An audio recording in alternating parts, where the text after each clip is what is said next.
create these graphical glowing looks I've been talking about, we need three things. We need a partially transparent object. One is fading up or down in transparency, one that has some blurring or feathering or some other fall off, but the main thing is we want some transparency in the alpha channel. The second thing we need is it's got to have underlying colors that are brighter than 1, components that would blow out a normal monitor in a normal image. And then the third thing is we need to be in 32-bit floating point mode. Now back here in After Effects, I've already created some type that matches our criteria. It's something that fades up and also has a nice blur on it using the new per character blur feature in After Effects 7. So this fulfills our criteria of having a partially transparent image to create this hot glowing look.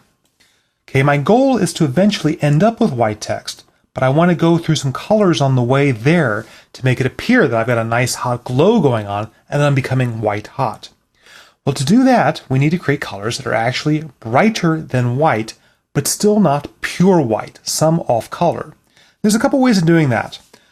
If I go ahead and have my text selected and open my color swatch, I can go ahead and manually enter numbers here that are brighter than white, such as 2 for red, 1.5 for green, maybe 0.9 for blue.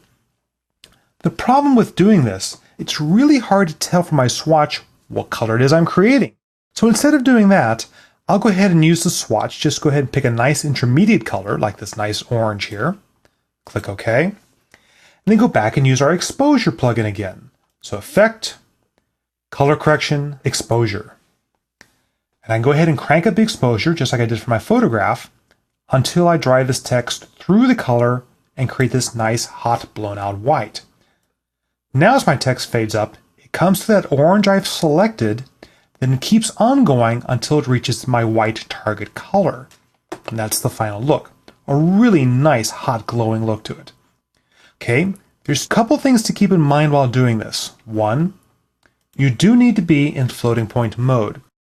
If you're an After Effects user, that means you need to have the Pro version of After Effects, but this is also in Combustion and Shake if you've got those applications.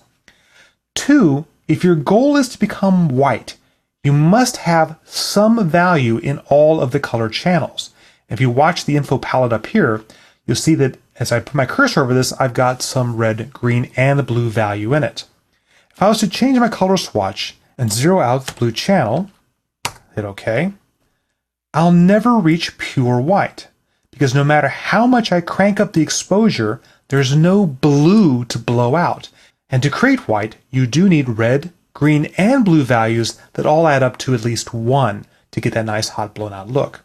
So be careful when you're picking colors that you're not up against one of the walls in this color picker dialog. If you come off a wall and somewhere here in the middle, there we go, and let's go ahead and pick a different color, such as a nice, say, purple color there.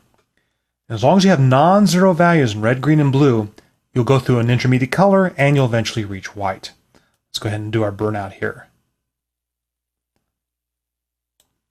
Looks like I need a little bit more exposure to completely blow out. No problem, just crank it up a little bit more, and there's my blown out white. Fun. The third thing I want to warn you about is when you're cranking up the exposure quite a bit on things like text, there's a possibility you're going to get some aliasing around these edges. Because when you really crank up the exposure, you're also going to be cranking up how bright those anti-aliased edges are. Crank them up too much, and you're going to get some really rough, jaggy edges. Not a lot of fun. You might need to balance your color off against your exposure a little bit to get something intermediate. But I really like how this looks. Well, maybe I don't like the pink so much, but you get the idea.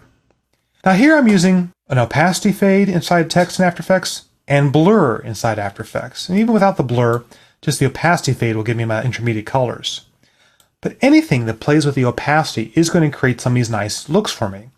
For example, if I applied a plugin that alters the transparency of this layer, such as Blur and Sharpen, Channel Blur, and blur just the alpha channel. There we go. Again, I'm creating some interesting intermediate looks here because I've got some partially transparent characters. I've got this exposure cranked up. A lot of fun. There we go. Now there's an important gotcha I need to warn you about, and that's whether or not the effects you're using are 32-bit or floating point compatible.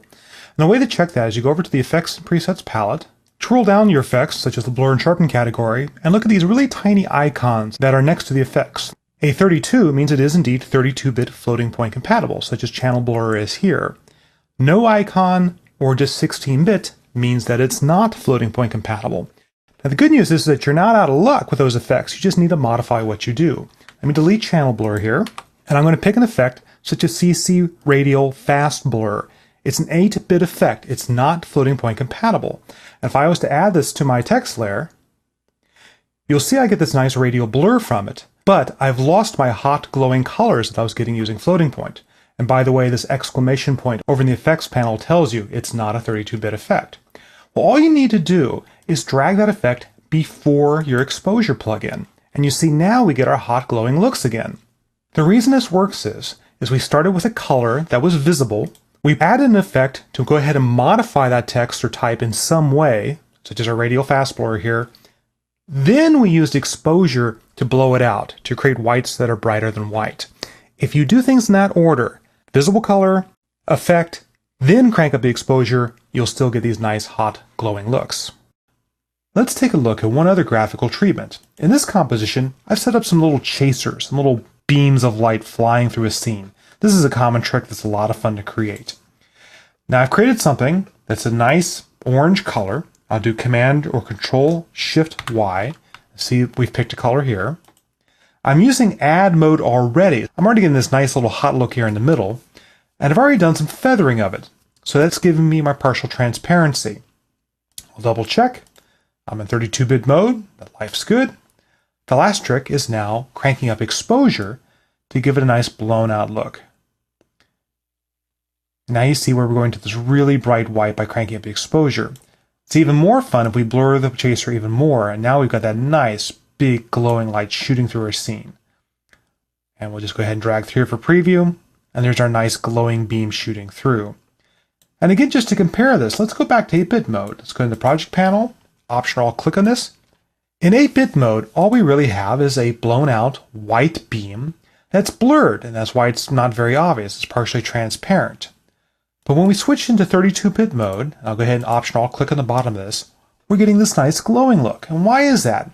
Well, again, we started with a color, something that was this nice orangey color. Then we've blown it out to be brighter than white. However, where it's falling off, the partially transparent areas, After Effects is calculating, hey, this may be brighter than white if it's at full opacity, but where it's fading off, we fade down those values and we get back into something that's a visible color again, not just blown out white or just clipped white. So the really cool thing about floating point is that it allows us to have these color gradations that go from a color we select on their way to being a blown out white. I hope this gives you some ideas of things to try on your own.